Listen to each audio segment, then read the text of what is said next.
22장 24절에서 34절까지의 말씀을 저와 여러분이 한 절씩 교독하겠습니다. 또 그들 사이에 그중 누가 크냐 하는 다툼이 난지라.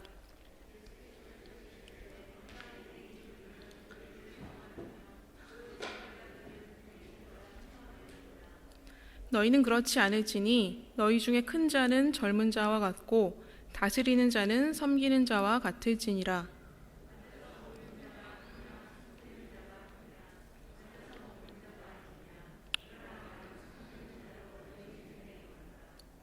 너희는 나의 모든 시험 중에 항상 나와 함께한 자들인즉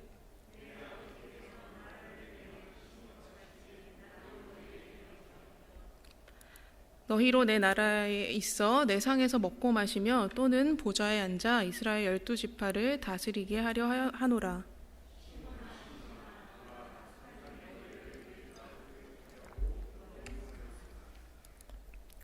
그러나 내가 너를 위하여 내 믿음이 떨어지지 않기를 기도하였노니 너는 돌이킨 후에 내 형제를 굳게 하라.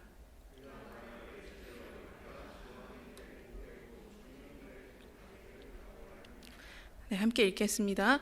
이르시되 베드로야 내가 내게 말하노니 오늘 다 굴기 전에 내가 3번 나를 모른다고 부인하리라 하시니라. 아멘. 오늘은 예수님 오심을 기다리는 대림절 둘째 주일입니다.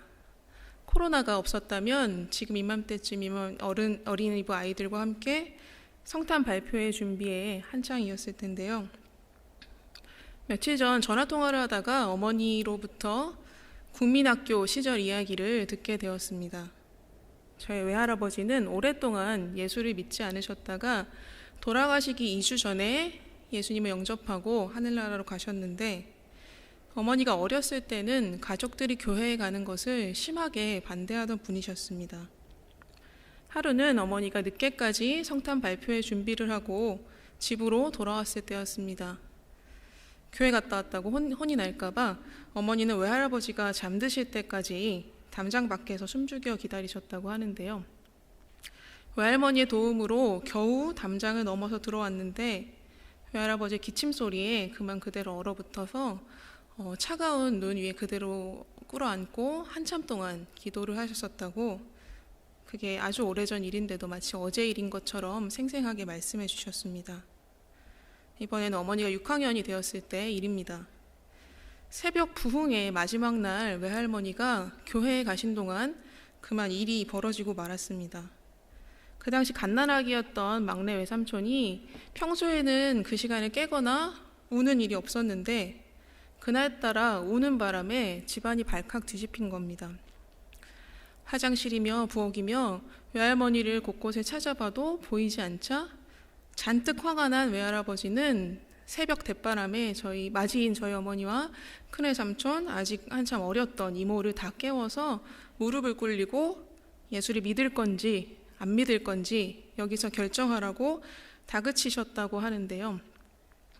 어머니는 어린 마음에도 교회 학교에서 배웠던 이야기, 베드로가 예수님을 부인했던 그 일이 떠올라서 지금 내가 여기서 예수님을 안 믿겠다고 하면 지금 당장은 넘어갈 수 있겠지만 나중에 예수님을 부끄러워서 어떻게 뵙지? 그런 생각이 들어서 끝까지 도저히 예수 안 믿겠다는 그 말을 할 수 없으셨다고 합니다. 그런데 어린애가 끝내 그 말을 하지 않으니까 외할아버지 화를 더 돋군 거죠.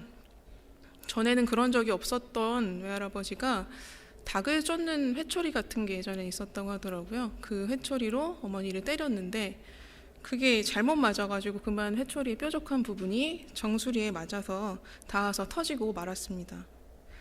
한바탕 소동이 끝나고 나서 저희 어머니는 할아버지, 그러니까 저의 증조 할아버지가 계시는 사랑방에 가셔서 누웠는데 다친지도 모르고 누우셨던 거예요.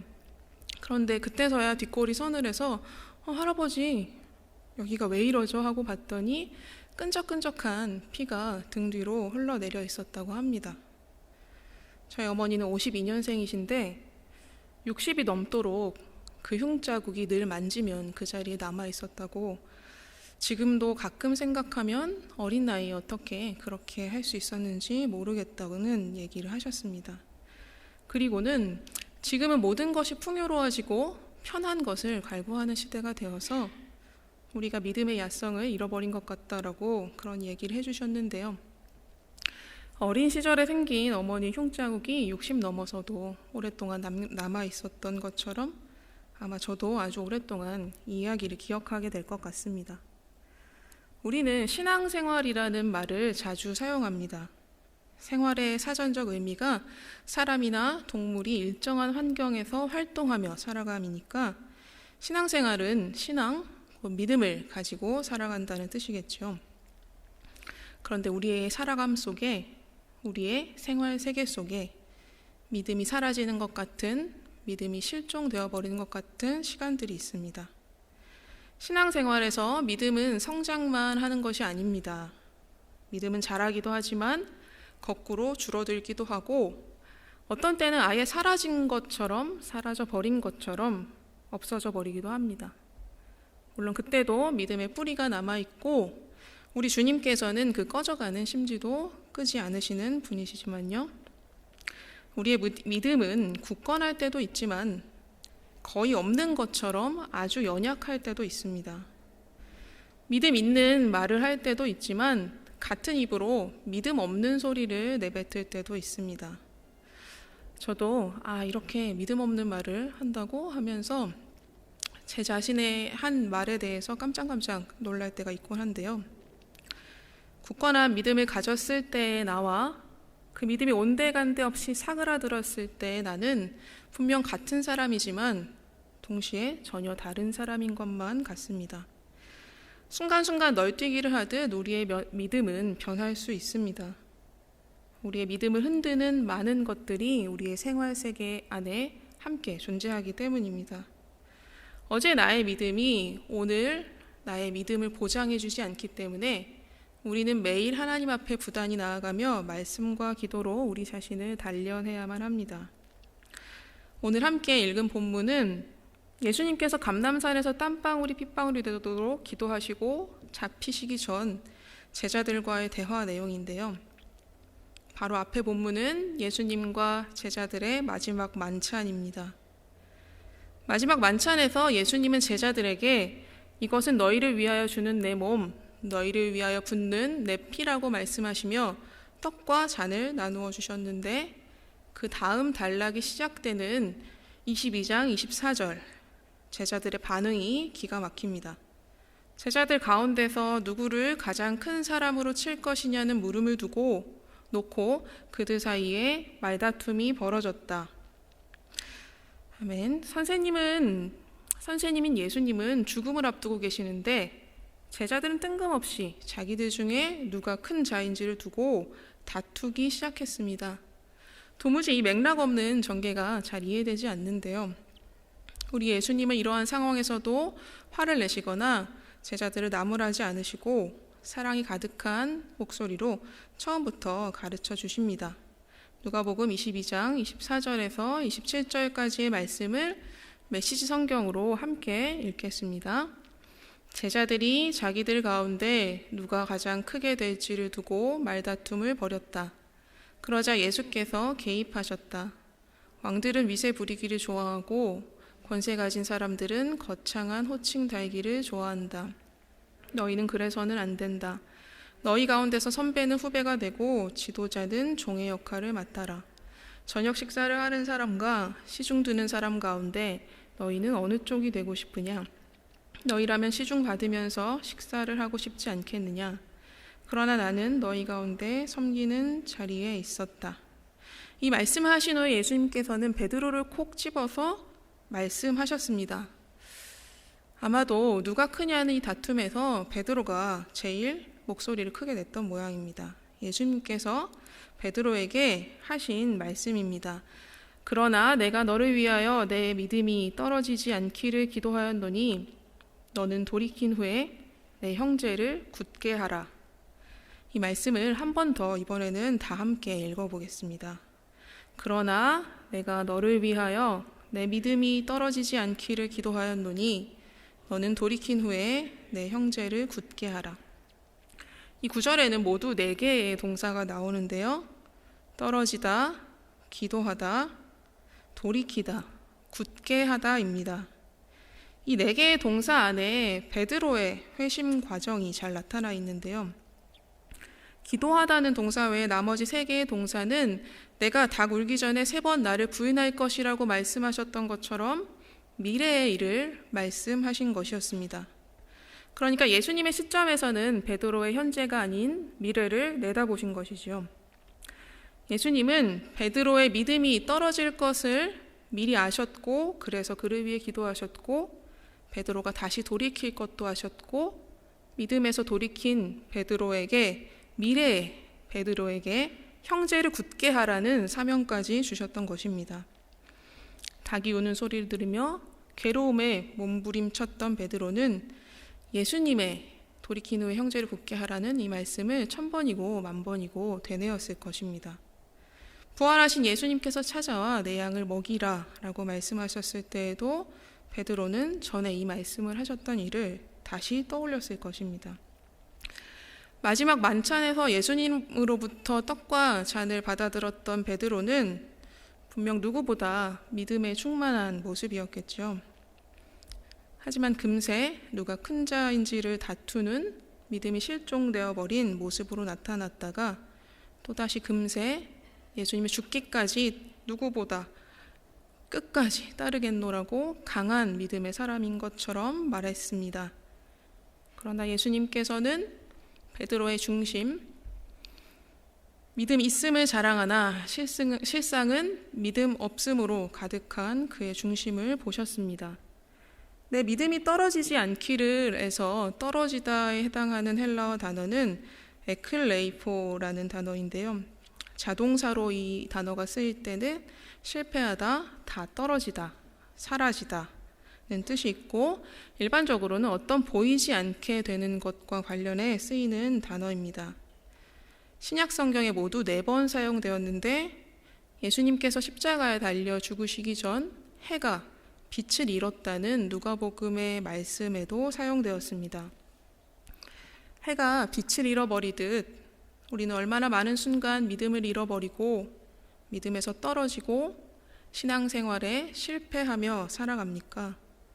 얼마나 많은 순간 우리의 믿음은 보이지 않게 되는 것처럼 믿음의 야성을 잃어버리며 살아가고 있습니까?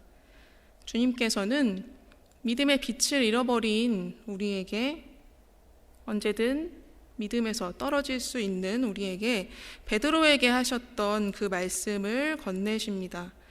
너는 돌이킨 후에 내 형제를 굳게 하라. 메시지 버전으로 다시 한번 읽겠습니다. 내가 시험의 시기를 다 통과하거든 내 동료들이 새 출발을 할 수 있도록 도와주어라. 아멘. 베드로가 돌이킨 후에 어떻게 형제 자매들을 굳게 했는지는 베드로 서신의 말씀에 잘 나타나 있는데요. 철저하게 믿음에 실패했던 사람, 믿음의 실종을 경험했던 한 사람이 그 사람을 포기하지 않으신 하나님으로 인해 어떻게 돌이켜 놀랍게 변화할 수 있는지, 돌이킨 다음 어떻게 형제 자매들의 믿음을 굳건하게 하는지를 감동적으로 보여주는 말씀이 베드로 서신의 말씀입니다. 함께 그 말씀을 읽어보도록 하겠습니다. 그러므로 너희 마음의 허리를 동이고 근신하여 예수 그리스도께서 나타나실 때에 너희에게 가져다 주실 은혜를 온전히 바랄지어다. 만물의 마지막이 가까이 왔으니 그러므로 너희는 정신을 차리고 근신하여 기도하라. 오직 우리 주 곧 구주 예수 그리스도의 은혜와 그를 아는 지식에서 자라가라. 영광이 이제와 영원한 날까지 그에게 있을지어다. 아멘. 베드로는 예수님께서 말씀하신 그대로 되었습니다. 믿음 없음에서 돌이켜 형제들의 믿음을 굳게 하는 믿음의 사람으로 마침내 성장하게 된 것이죠. 사람이란 믿음을 잃어버리기가 얼마나 쉬운 존재인지 그 자신이 누구보다도 잘 알고 있었기 때문에 베드로는 근신하라는 말을 반복하며 깨어 있으라고 당부했습니다. 여러분, 믿음의 실종은 믿음 없음에서 출발하지 않습니다. 믿음이 없는 사람은 믿음을 잃어버릴 일도 없으니까요. 믿음이 빛을 잃어 사라진 것 같은 시간은 그 어두움의 시간은 믿음의 사람들에게 찾아오는 것입니다. 글을 한 가지 읽어드리려고 하는데요. 주님은 저를 원치 않는 아이처럼 버리셨습니다. 부르짖고 매달리고 간청하지만 주님은 아무런 대답이 없습니다. 붙잡을 하느님이 없는 저는 외롭습니다. 너무 캄캄한 암흑입니다. 잘못 태어난 저는 홀로 버려졌습니다. 사랑을 갈구하는 마음속 외로움은 참기 괴로울 정도입니다. 내 믿음은 어디에 있습니까? 밑바닥을 훑어도 공허한 어둠뿐입니다. 나의 하느님, 알 수 없는 이 고통은 너무나 쓰라립니다. 쉴 새 없이 저를 찌릅니다. 제겐 어떤 믿음도 없습니다. 내 믿음은 어디 있습니까? 라고 부르짖는 이 내용은 카톨릭의 성자로 알려진 테레사 수녀의 고백입니다. 얼마 전 출간된 영혼의 밤을 지날 때라는 책에 보면 테레사 수녀는 꽤 오랫동안 이런 시간을 지냈다고 하는데요. 테레사 수녀뿐 아니라 마틴 루터, 찰스 스펄전, 마틴 루터 킹 목사 등이 어떻게 영혼의 밤을 지나왔는지 이 책에 잘 소개되어 있습니다. 떨어지다, 기도하다, 돌이키다, 굳게 하다. 이 4개의 동사를 다시 한번 떠올려 보시기 바랍니다. 먼저 우리는 언제든 믿음에서 떨어지고 넘어질 수 있는 존재임을 기억하시기 바랍니다. 그리고 혹 믿음이 버린 것 같은 그런 순간이 찾아오더라도 당황하지 마시기 바랍니다. 왜냐하면 그런 우리를 주님께서 알고 계시기 때문입니다. 그것이 우리에게 복음입니다. 그리고 예수님께서 약속하셨던 보혜사 성령께서 이제 우리와 함께 하시며 우리의 믿음이 떨어지려 할 때마다 말할 수 없는 탄식으로 우리를 위해 기도하신다는 사실을 기억하시기 바랍니다. 그러니 믿음에서 실패하고 떨어질 때마다 다시 주님께로 돌이키십시오. 잠시 믿음에서 실패하고 떨어졌다 할지라도 괜찮습니다. 그때마다 주님께로 다시 돌이키면 됩니다. 그리고 돌이킨 다음에는 내 옆에 자매와 형제들을 굳게 하십시오. 하나님께서는 베드로가 그랬던 것처럼 우리 또한 믿음 없음에서 돌이키고 마침내 거센 풍랑에도 쉽게 흔들리지 않는 믿음의 사람으로 내 옆에 누군가의 믿음을 굳게 할 수 있는 사람으로, 믿음의 사람으로 성장하기를 원하십니다. 마지막으로 그 어떤 것도 우리를 하나님의 사랑에서 끊을 수 없다는 믿음을 잃지 않으시기 바랍니다. 오늘 설교의 본문 말씀과 믿음 실종이라는 설교의 제목만 정해놓은 상태에서 저는 너무나 사랑하고 아끼는 동생이 토병 끝에 하나님의 부르심을 받았다는 소식을 듣게 되었는데요. 암이 간까지 전이되어서 목수가 찼던 상황에서도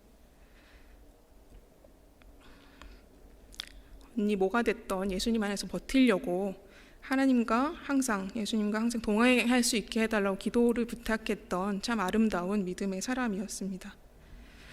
지난 7월에 우리 유경이가 마지막으로 헌금위원으로 섰던 그때의 모습인데요. 사진을 이렇게 찍어서 보내주었더니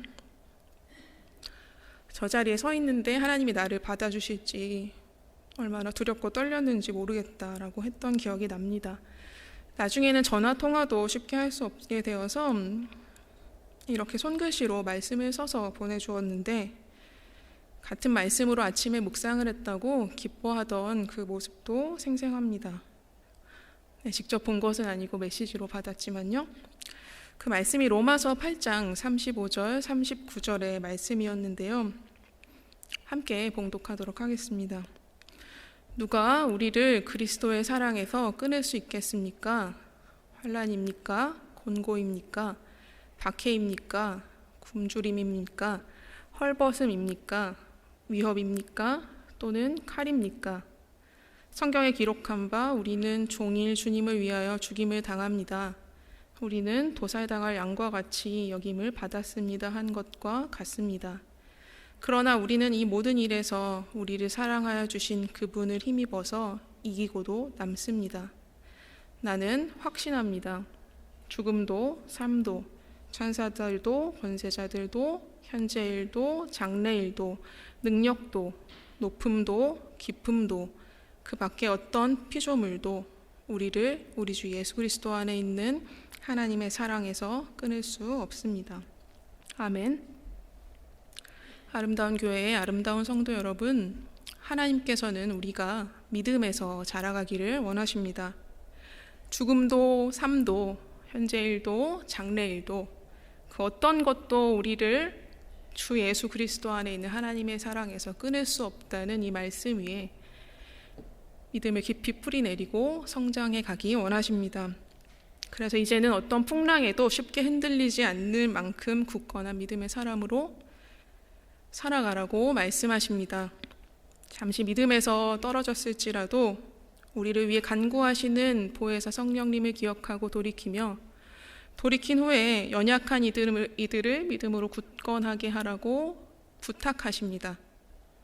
이 땅에서 잠깐 살아가는 동안 아름다운 믿음의 발자취를 남기시는 귀한 성도님들이 하나님의 살아계심과 선하심을 증거하는 복된 성도님들이 되시기를 주님의 이름으로 축복합니다. 기도하겠습니다.